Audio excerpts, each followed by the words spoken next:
오늘 밤 큰 은혜 주실 줄 믿습니다. 아멘. 옆 사람 축복해 주세요. 성령으로 충만하십시오. 이규태라는 분이 있습니다. 조선일보 논설위원으로 오랫동안 지내셨어요. 우리나라 칼럼리스트들 중에서 그래도 이제 손에 꼽는 분으로 유명합니다. 돌아가시긴 했어요. 이분이 감사 결핍증이라는 글을 썼습니다. 이분이 교보문고 근처에서 친구를 만나기로 했는데 기다리는 동안에 20대의 젊은 엄마가 아이들을 데리고 와서 성탄 트리가 있는 곳에서 사진을 찍어달라고 부탁을 했답니다. 근데 그때는 이제 지금처럼 스마트폰이 있을 때가 아니고 필름 듣고 찍는 그런 시대니까 스마트폰은 그냥 여러 번 찍어도 돼요. 마음에 안 들면 지워버리면 되니까. 근데 필름은 그렇게 여러 번 찍으면 필름 값이 들어갑니다. 그러니까 포즈를 잘 잡아놓고 나서 그리고 찍어야 돼요. 근데 엄마는 포즈를 잘 잡는데 애가 포즈를 제대로 안 잡고 있는 거예요. 웃지를 않는 거예요. 인상을 쓰고 있는 거예요. 그래서 그걸 자꾸 얘기하다 보니까 시간이 지연이 좀 되었어요. 어쨌든 자신도 바쁘니까 무작정 기다릴 수가 없어서 그냥 셔터를 눌렀답니다. 그랬더니 이 젊은 엄마가 아이 참 우리 애들 웃지도 않았는데 내놔야 하더니 카메라 확 뺏어가지고 그냥 후다닥 가버리더래. 네 가지가 없는 엄마죠. 문제가 있어요. 추운 날씨에 자신이 수고하는 것에 대해서 감사합니다라는 인사 한마디를 못 들은 거예요. 자, 그러고 있는데 한 여학생 하나가 후다닥 달려오더니 가방을 앞에 던지면서 아저씨 화장실 좀 갔다 올게요 하더니 화장실로 콕 들어가더래요. 이게 얼마나 당황스럽겠어요? 어떻게 그래도 그 가방도가 제보가 안 되니까. 그래서 기다리는데 한참 걸려도 안 나오는 거예요. 한참 만에 이 여학생이 나오는데 나오면서 자기 가방을 딱 들러매더니 그냥 뛰어가더랍니다. 그래서 이분이 칼럼에서 그 이야기를 끄집어내면서 이렇게 썼습니다. 우리나라 사람들에게는 감사 결핍증이 있다. 이것이 한국병이다.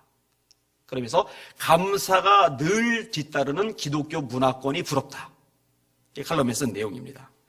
기독교 문화권에 있는 사람들은 가장 많이 살아가는 용어 50개 가운데 28%가 감사와 연결이 되어 있다고 합니다. 여러분 유대 탈무드에 재미난 말이 있어요. 아이들에게 감사합니다라는 말, 이것을 가르치기 전에는 다른 말을 가르치지 말아라. 한번 따라합시다. 감사합니다. 감사합니다. 여기 여러분의 입에 배시길 주의 이름으로 축원합니다. 감사합니다 이게 나죠.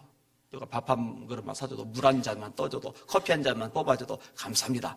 이걸 너무 당연하게 생각하는 잘못된 문화인 거죠. 감사를 배워야 돼요. 특별히 우리가 하나님 앞에 예배를 드릴 때 오늘 본문의 표현대로면 제사를 드릴 때도 반드시 있어야 되는 게 감사합니다. 따라합시다. 감사로 제사를 드리라. 오늘 설교 제목이에요. 한 번 더. 감사로 제사를 드리라. 어때? 지금 여러분의 마음속에 감사가 충만합니까? 충만하시길 바랍니다. 그 예배를 하나님이 기뻐하셔요. 자, 오늘 본문의 내용을 세 가지 정도로 나눠서 말씀을 드릴 겁니다. 첫 번째 부분인데 서원과 관련이 되어 있어요. 따라합시다. 하나님께 서원했던 것을 갚으라. 지존하신 이에게 네 서원을 갚으며 지존하시니가 누구예요? 네, 하나님을 말하는 겁니다. 하나님께 서원했던 것을 갚아라 라고 이야기를 하고 있습니다. 일단 여러분요 대전제가 있는데 서원은 함부로 하지 마세요. 서원은 쉽게 하지 마세요.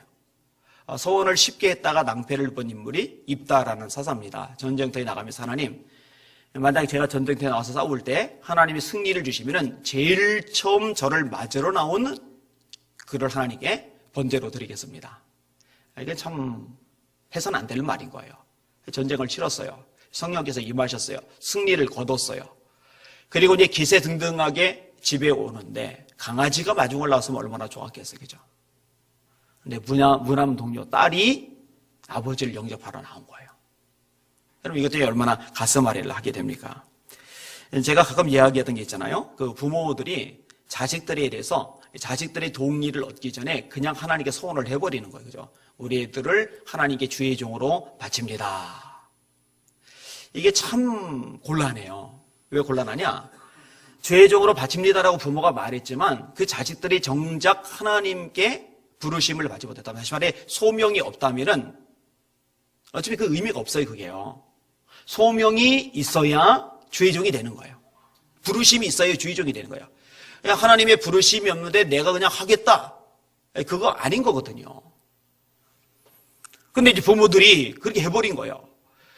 근데 그 자녀들이요, 어른이 되고 나서도 이 올림무에서 벗어나지 못하는 일들이 너무 많은 거예요. 자, 뭔가 일을 하다가 꼬였어요. 실패를 겪었어요. 문제가 발생했어요. 고통을 겪어요. 그러면은요, 여기에 생각이 배요. 아, 우리 어머니가 나를 하나님께 드린다고 소원을 하셨는데 내가 주의 종의 길을 가지 않아서 이렇게 인생이 꼬이나 보다. 이렇게 하는 일이 망하나 보다. 이렇게 뭐든지 엉망이 되는가 보다. 전부 다 이제 거기로 귀결이 돼버리는 거예요. 그리고 심지어는요, 뭐가 잘 풀릴 때조차도요, 이게 마음 한구석에 늘 찜찜한 거예요. 내가 이렇게 하다가 벌 받는 거 아니야? 내가 이렇게 계속 가다가 큰일 나는 거 아니야? 이 불안에 사로잡히게 되는 거거든요. 이게 바람직하지 않아요. 이런 이야기를 하면요, 한나 이야기를 끄집어내는 사람이 있습니다. 아니, 한나도 사무엘 스스로가 결정하기 전에 하나님께 사무엘을 드린다고 소원하지 않았느냐?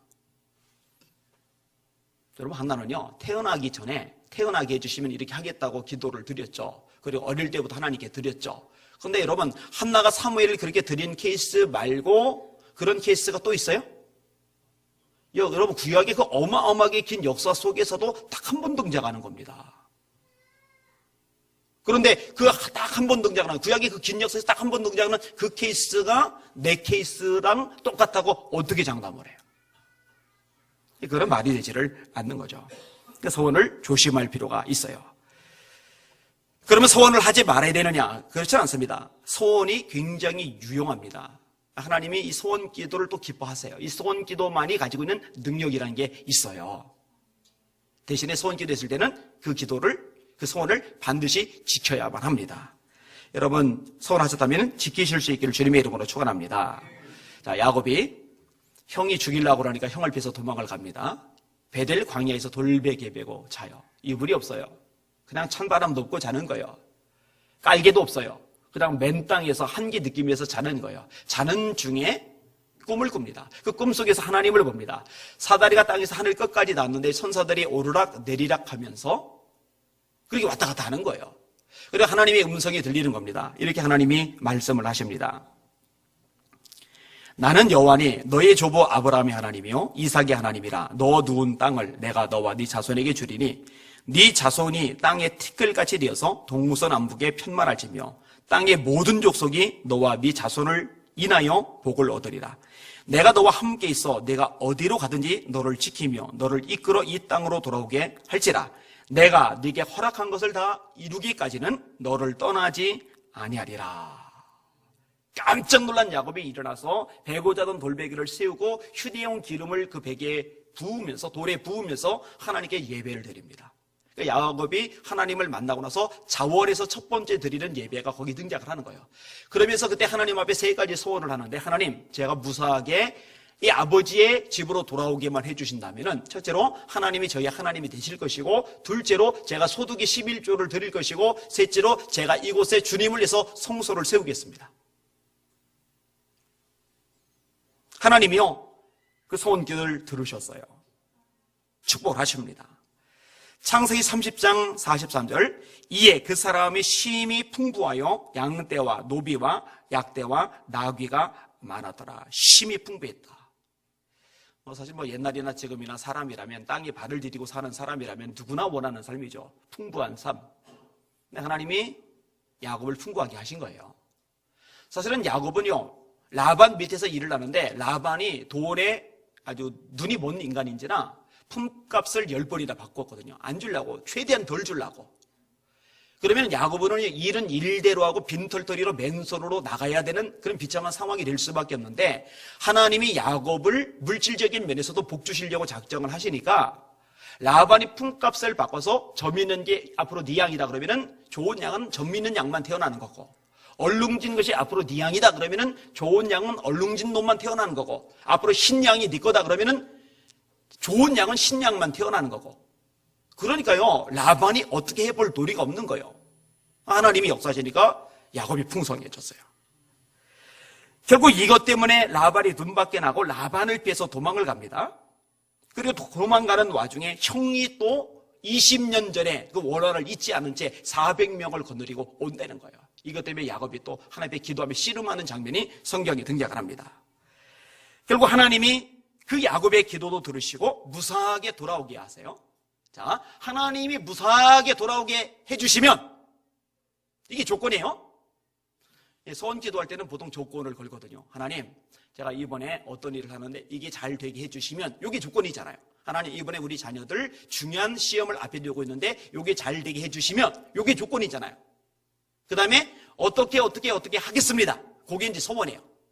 야곱 같은 경우는 하나님이 저희 하나님이 되시고 소득의 11조를 드릴 것이며 이것에 성소를 세우겠습니다. 이게 이제 하나님께 소원하는 내용이에요. 그러면 무사히 돌아오게 하셨잖아요. 그러면 어디로 가야 돼요? 돌베개에 베고 자던 곳, 거기로 가야 돼요. 베델로 가야 돼요. 베델로 가야 되는데 베델로 안 가요. 왜 안 갔을까요?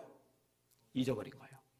위기가 사라지니까, 고난이 사라지니까, 다 모든 문제가 난관이 해결이 되고 나니까 화장실 갈 때와 나올 때의 마음이 다르다고 마음이 달라져 버린 거예요. 그래서 세겜성에 죽치고 있어요.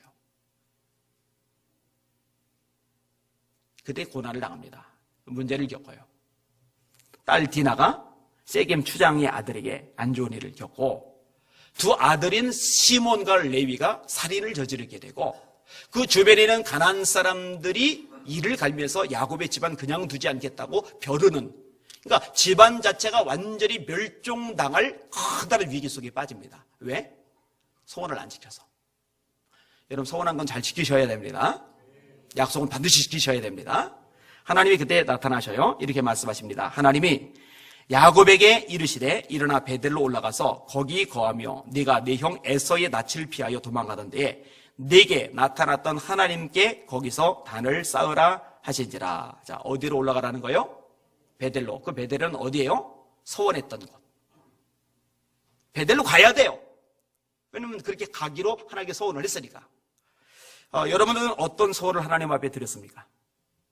지키실 수 있기를 바랍니다. 시편 15편, 시편 24편에 보면요, 여호와의 산, 하나님이 계시는 산이에요. 거룩한 산이에요. 이 산에 도달할 수 있는 사람은 한계가 있어요. 아무나 못 가요.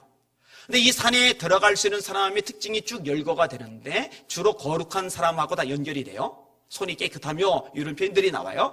그 중에 하나가 뭐냐면은 서원한 것은 해로울지라도 변치 아니하며, 서원한 것은 해로울지라도 변치 아니하며, 서원을 했는데 상황을 보니까 이 서원을 지키면은 손해가 막심할 것 같아요. 그런데 그럼에도 불구하고 하나님께 약속한 것이기 때문에 변하지 않는 사람, 이 사람이 하나님이 계시는 거룩한 산에 들어갈 자격이 있다라고 성경은 가르쳐주고 계시는 겁니다.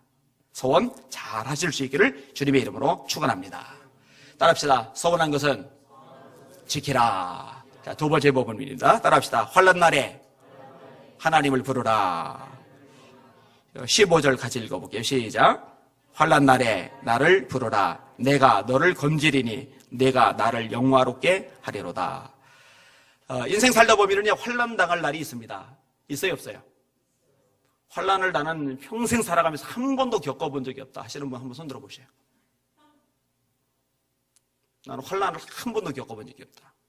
시련이라고 해도 좋아요, 고난이라고 해도 좋아요, 위기라고 해도 좋아요. 이거 겪을 수밖에 없어요.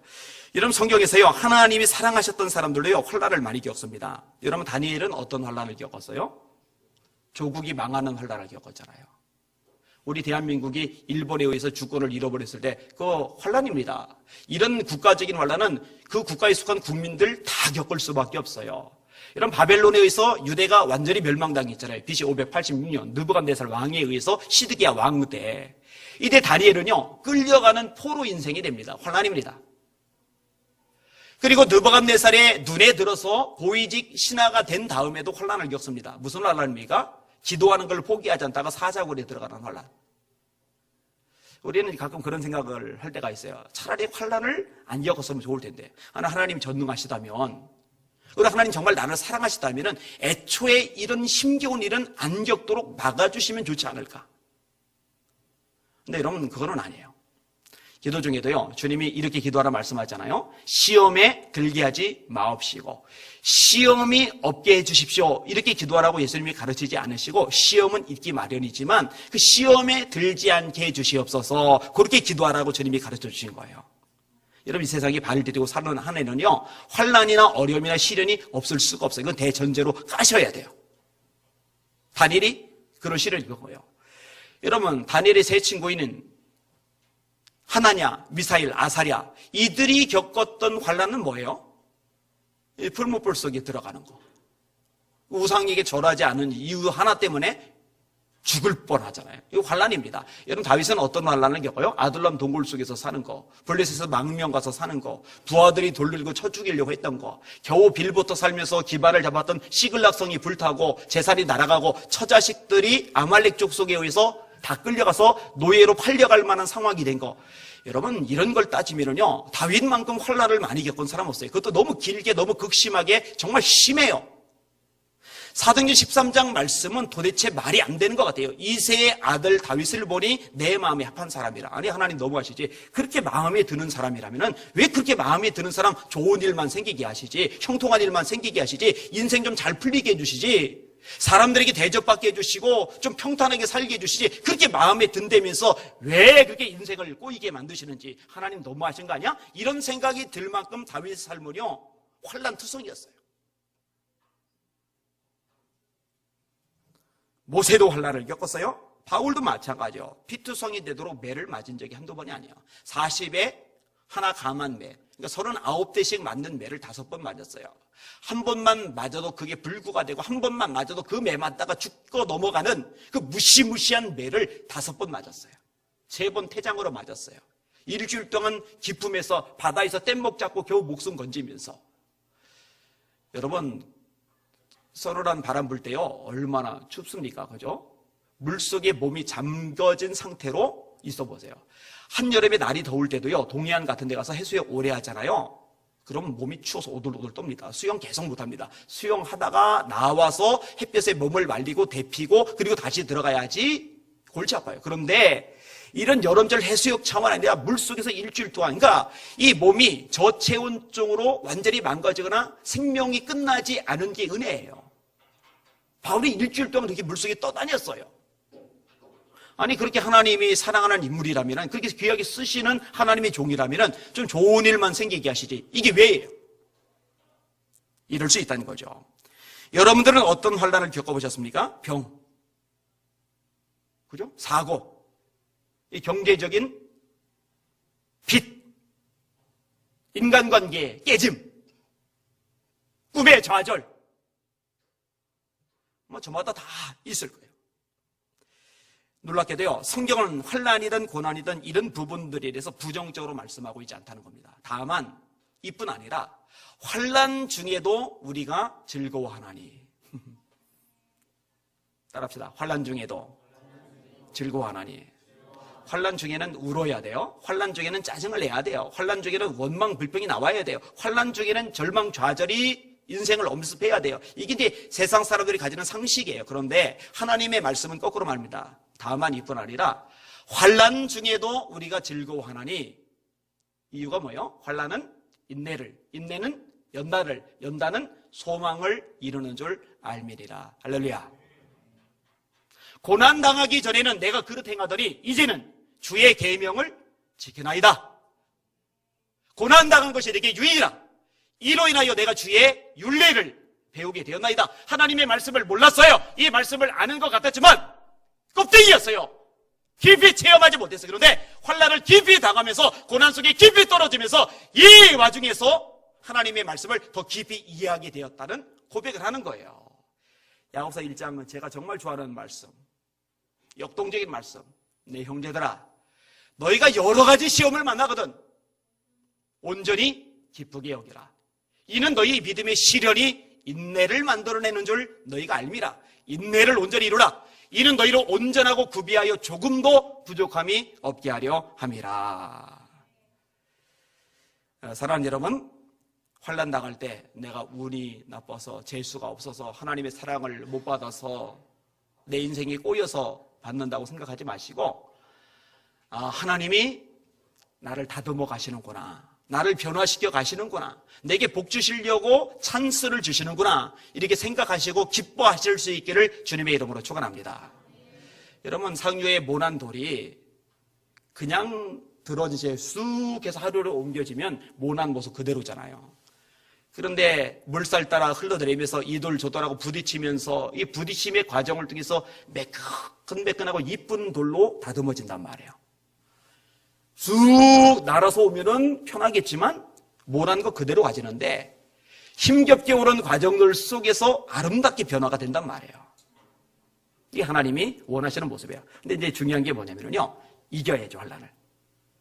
이 환난을 당했을 때 모두가 다 매끈하게 아름다운 인격으로 변화되는 게 아닙니다. 이 환난을 이겨나가지 못하면, 이 환난이 무너져버리면 인격이 다듬어지기는커녕 인격이 더 망가져요.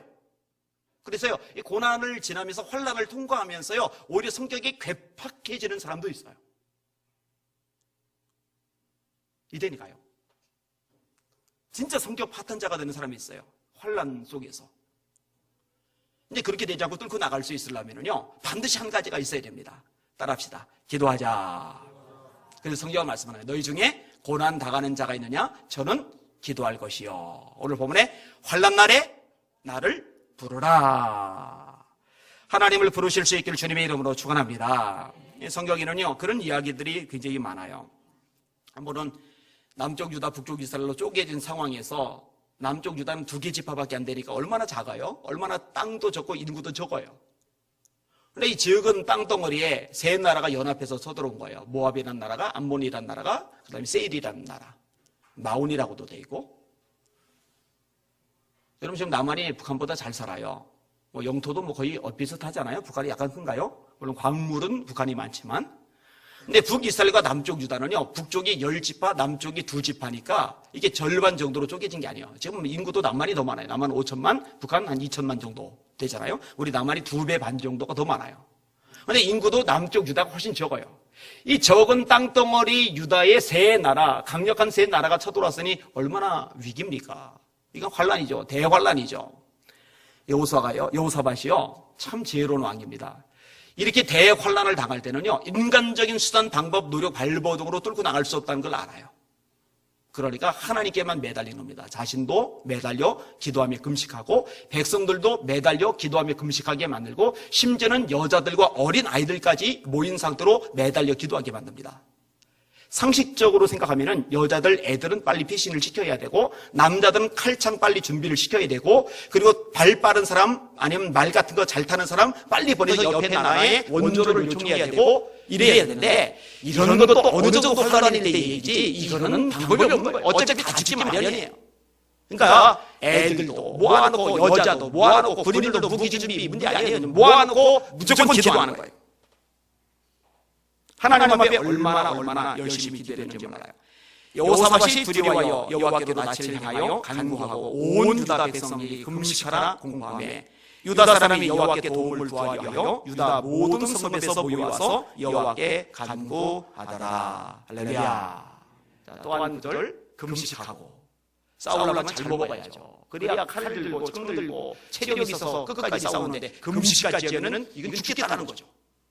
근데 하나님이 응답하셨어요. 환난 날에 나를 부르라. 내가 너를 건지리니. 이 말씀대로 하나님이 개입을 하셨어요. 모압과 암몬은요, 가깝습니다. 아브라함이 조카인 롯의 후예들입니다. 그 다음에 세일 쪽은요, 야곱의 형제인 에서의 후예들입니다. 이 모압과 암몬이 짝짝꿍이 되어서 이 세일과 싸우는 거예요.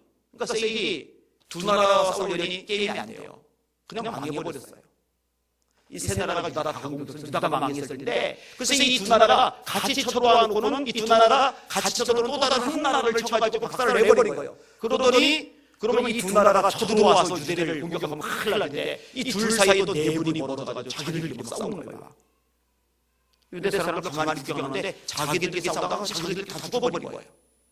근데 성경이 뭐라고 말씀하세요? 하나님이 그렇게 되게 하셨대요.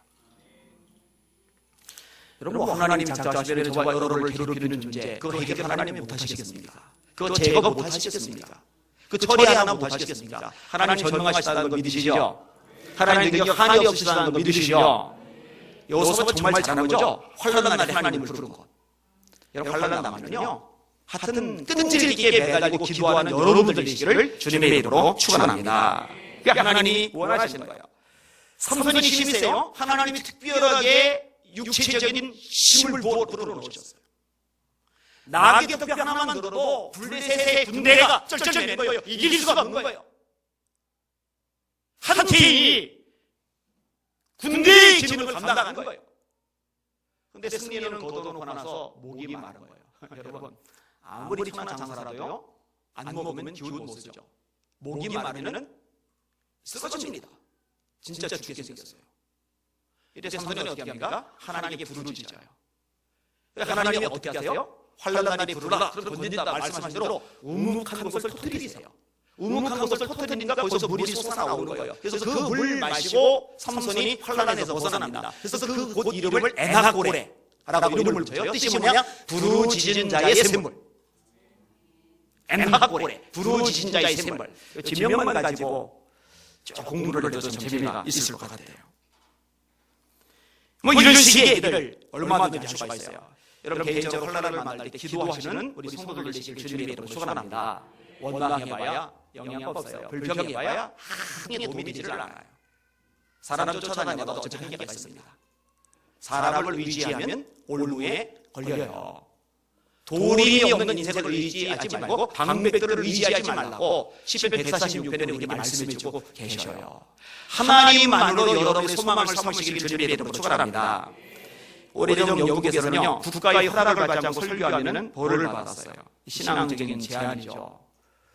그런데 한 젊은이가 너무 성령이 충만하니까, 너무 가슴이 뜨거우니까 그걸 지킬 수가 없는 거예요. 아니, 아무나 하나님 말씀을 전해야지. 그게 많잖아요. 초대교회도 사도들만 설교합니까? 사도들만 전도합니까? 아니요. 빌립 집사님 사마리아에 가서 말씀드려서 대부분 이렇게 있잖아요. 스테반 집사님 얼마나 설교가 탁월합니까? 사도행전 17장 읽어보세요.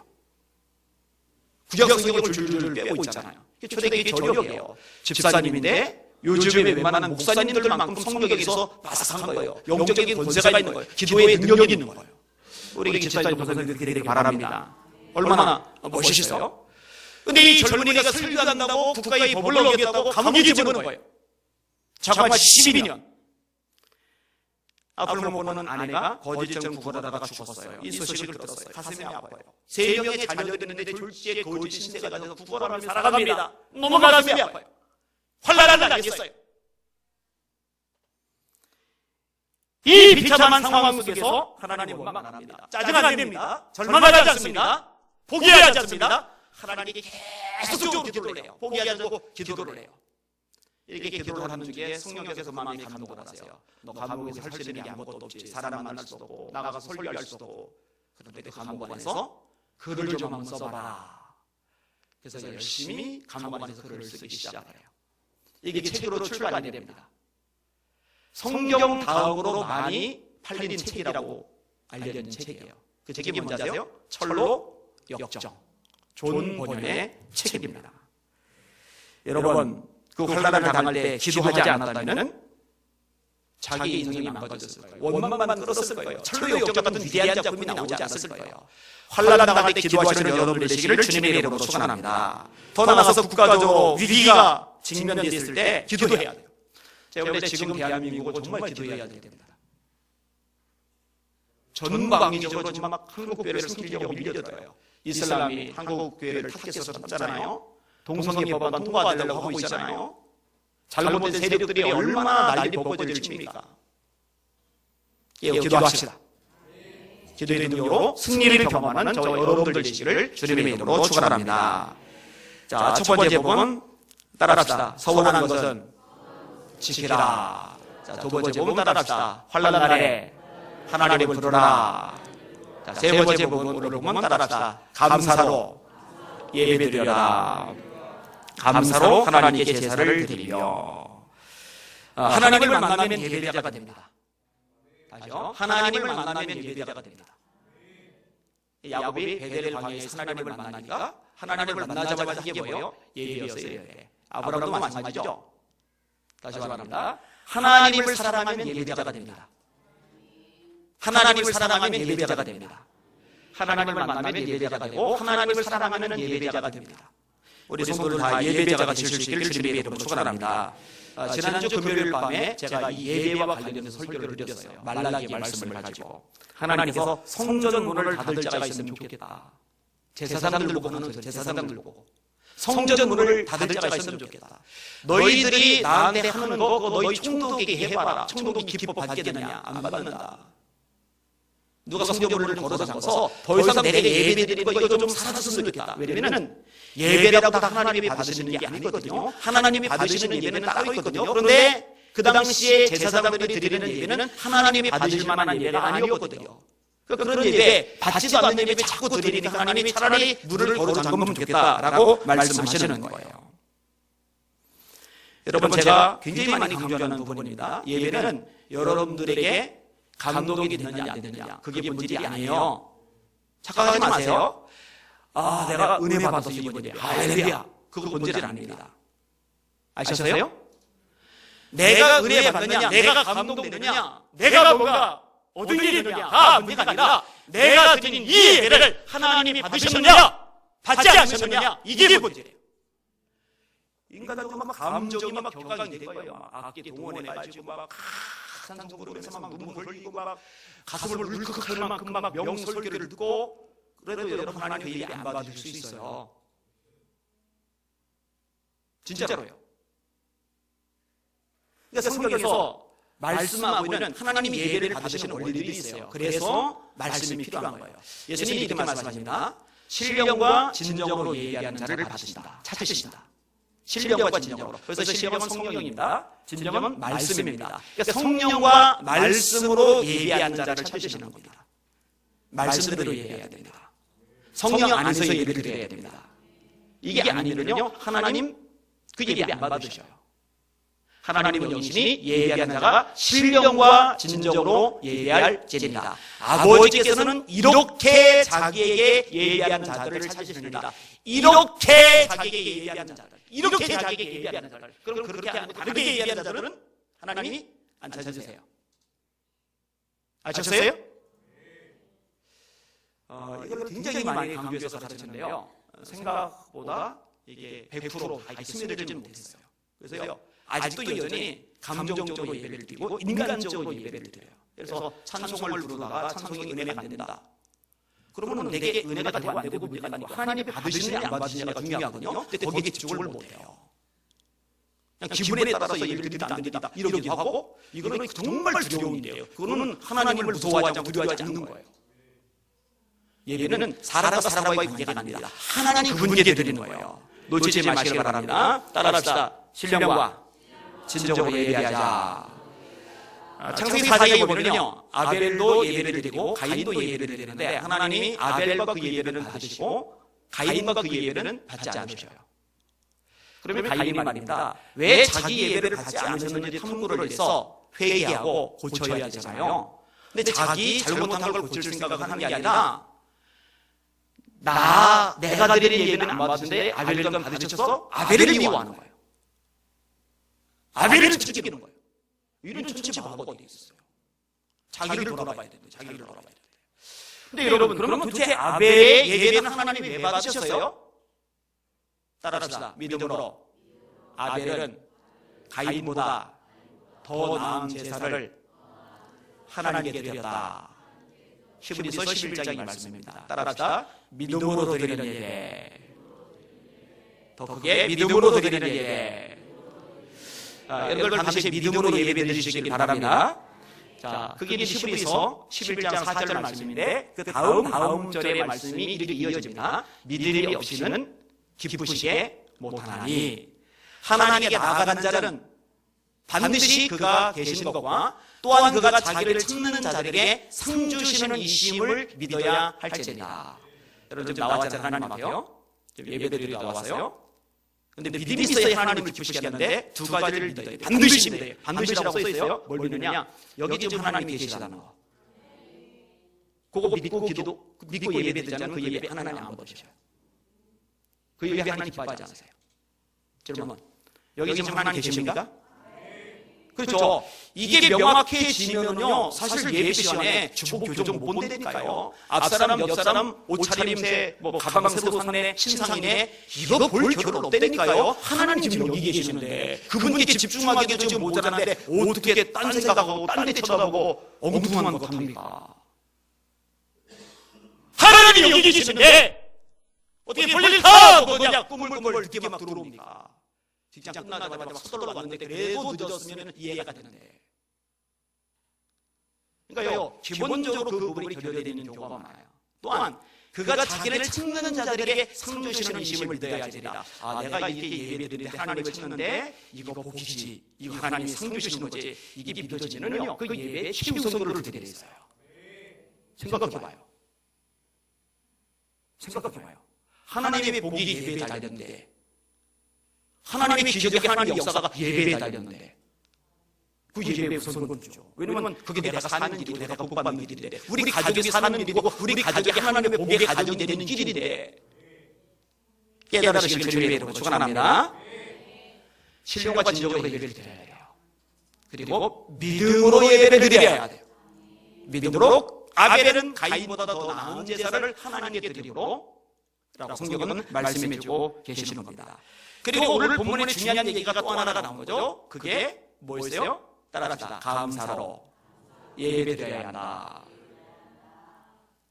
목사님, 인생 힘들어요. 제가 얼마나 요즘 스트레스가 많은지 아세요? 제가 저 인간 때문에 얼마나 열받는지 아세요?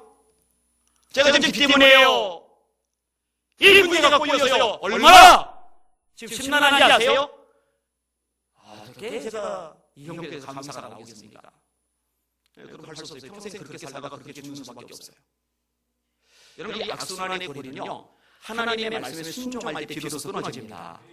우리 성도들 그 악순환의 고리 다 끊어지실 수 있기를 주님의 이름으로 축원합니다.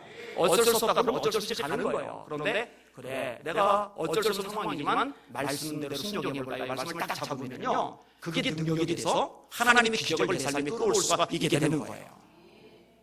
그래, 나 힘들어, 속상해, 정말 미칠 것 같아, 한숨이 막 절로 나와. 그러나 하나님께 감사로 예배할 거야.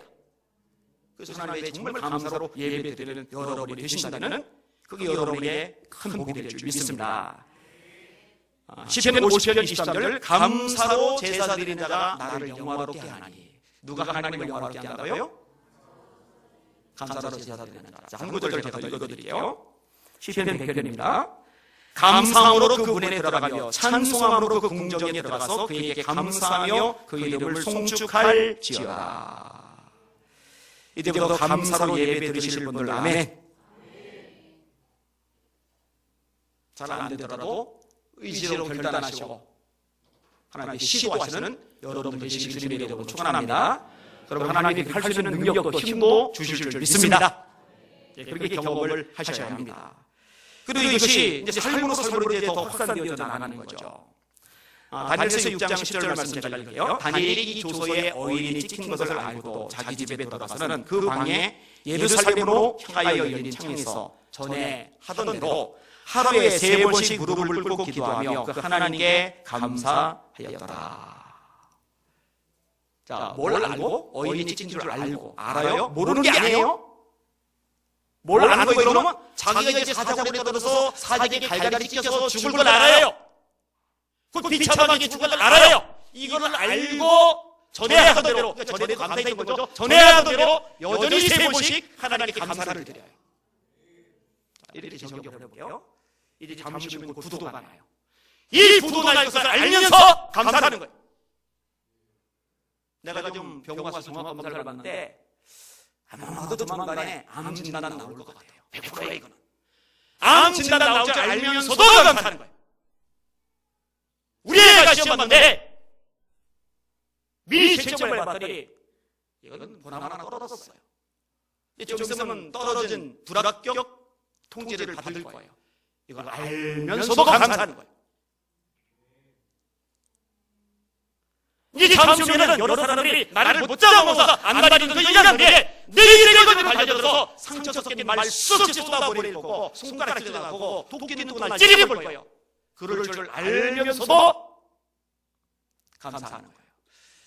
여러분, 다니엘의 감사가 그런 것 같아요. 저는 조서의 어인이 찍힌 줄을 알고 그럼에도 불구하고 전에하던 대로 하루 3번씩 하나님께 기도하고 감사하였더라. 우리 성도들 조금 있으면 직장에서 정리해고가 당해요. 이제 그만두시오. 요소리 들을 줄 알아요. 그때 감사할 줄 아는 성도들이라면 얼마나 하나님 기뻐하실까. 기적은 그럴 일이 일어나는 거예요. 역사는 그럴 일이 일어나는 거예요. 마치 바울과 실라가 피투성이대로 매를 맞고서 소독도 못한 채 사고에 차있어 깊은 감옥에 갇혔을 때 그 와중에 그 고통 속에 하나님 앞에 찬양하며 기도하던 모습처럼 그 모습 때문에 하나님 감동하셔서 기적을 행하셨잖아요. 간수가 회개하게 하셨잖아요. 그 간수를 통해서 빌립보교회를 개척하게 하셨잖아요. 우리 하나님 그렇게 만드시는 능력이 있으십니다. 그 능력이 하나님을 경험하는 저와 여러분들 되시길 주님의 이름으로 축원합니다. 여러분 요나가 물고기 뱃속에 갇혔잖아요. 물고기 뱃속에. 하나님 기적으로 산 거죠. 근데 기적으로 살았지만 생각해봐요. 물고기 뱃속에 향기가 괜찮았을까요? 특별히 생선 싫어하는 사람은 진짜 불고역이었을 거예요. 여러분 그냥 밖에서 비린내 맡아서 생선 비린내 만만치 않은데 그 뱃속에서 생선 비린내 얼마나 심하겠어요. 질문할게요. 들어보세요. 요나가 물고기 뱃속에서 나온 다음에 감사기도를 드렸어요? 그 물고기 뱃속에서 감사기도를 드렸어요? 네. 요나서 2장이죠. 그 물고기 뱃속에서 감사를 드려요. 감사할 수 없는데 그 속에서 감사를 드려요. 감사를 드릴 때 물고기 뱃속에서 나왔어요. 나온 다음에 감사를 드리는 게 아니라 나올 수 없는 절망 속에서 감사할 때 나온 거예요. 감옥에서 나온 다음에 찬양하는 게 아니라 깊은 옥에 착고에 갇혔을 때 찬송할 때 옥문이 열려버리고 나온 거예요. 두 가지 차이점 아시겠어요? 이 두 가지 차이점. 좋아지면 감사하는 성도 되지 마시고 최악일 때 감사해서 그 감사로 최악을 최상으로 변화하시는 우리 성도들 되시기를 예수님의 이름으로 축원합니다. 따라합시다. 감사합니다. 마음을 심어서 마음을 담아서 하나님 감사합니다. 아멘. 네, 감사합니다. 제가 오늘도 감사에 대해서 글을 하나 썼는데 물론 안 올리지만 한 가지 이야기 끄집어내고 정리를 할게요. 외국에서 있었던 일입니다. 여자아이가 귀신이 들렸대요. 부모 입장에서는 이거는 참 미칠 일이죠. 얼마나 속상하겠어요. 사람 고시를 못하잖아요. 귀신 들리면. 그래서 목사님께서 상담을 해요. 목사님이 안수기도 해주는 것도 아니고 작정기도 해주는 것도 아니고 엉뚱한 소리를 하세요. 그 아이로 인해서 감사해 보셨어요? 못했는데요. 그럼 이제부터 이 아이가 발작을 일으킬 때마다 문제를 터뜨릴 때마다 감사를 해보세요. 예, 할게요. 근데 하겠다고 약속했지만 실제로 감사하는 건 쉽지 않잖아요. 애가 벽에다 머리를 들이받는 걸 보고 어떻게 감사를 하고 물속에 막 뛰어드는 걸 보고 어떻게 감사하고 불 속에 막 다가가는 걸 보고 어떻게 감사가 나와요. 그래도 억지로 하는 거예요. 감사합니다. 감사합니다. 억지로 하는 거예요. 2주 정도 지냈는데 더 악화가 됐어요. 그래도 억지로 하는 거예요. 감사합니다. 감사합니다. 한 번은요, 여자가 발작에 가까운 증세를 보이는데요. 행동이 보통 과격한 게 아닙니다. 화분을 막 집어 던지는구나. 박살이 나서 흙이 막 천지사방에 막 퍼지고 막. 그걸 또 닦아요. 닦다가 애를 보는데 애 얼굴은 마귀 형상이고. 그런데 그 마귀 형상이 애 얼굴을 보면서 활짝 웃으면서 하나님 감사합니다. 그런데 그 감사합니다 말이 떨어질 때 귀신이 나가버렸어요. 할렐루야. 감사로 예배드리는 우리 성도들 되시기를 예수님의 이름으로 축원합니다. 오늘 본문과 세 가지 제가 말씀을 드렸어요. 저를 따라서 서원하는 것은 지키라. 아멘. 두 번째 따라서 환난 날에 기도하라. 아멘. 자, 마지막 따라서 감사로 예배드리자. 그렇게 되실 수 있기를 주님의 이름으로 축원합니다. 축원합니다. 아멘. 기도하겠습니다.